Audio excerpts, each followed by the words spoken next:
This is a short video on how to operate your Madimac heat pump.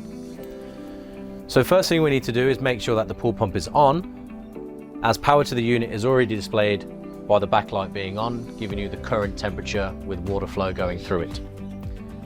To turn the unit on, we actually have to push the power button in the bottom right hand corner, and you'll know that it's then activated by a little red light coming on next to the sun, and it also says heat. To adjust your set temperature, all we need to do is press the up and down arrows, which we don't recommend you going above 28 degrees if you're going to maintain a temperature all year round. Underneath the plus and minus buttons are a fan and a moon.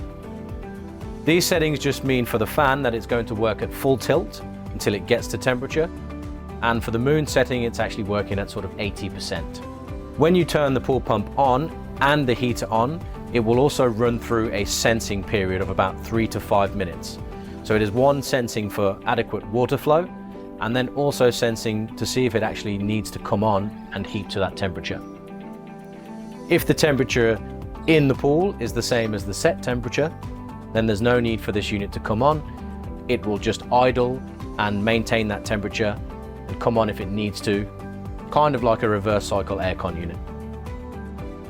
When the pool pump stops, or the flow stops to the heater, you will notice an error code come up on the screen. Now this will flash E3. This is completely normal, this is fine. Don't panic, it just means that the pool pump is turned off and there is no flow to the heater. This is the only error code that we would like to see on your heaters. If you see anything different, please let us know straight away.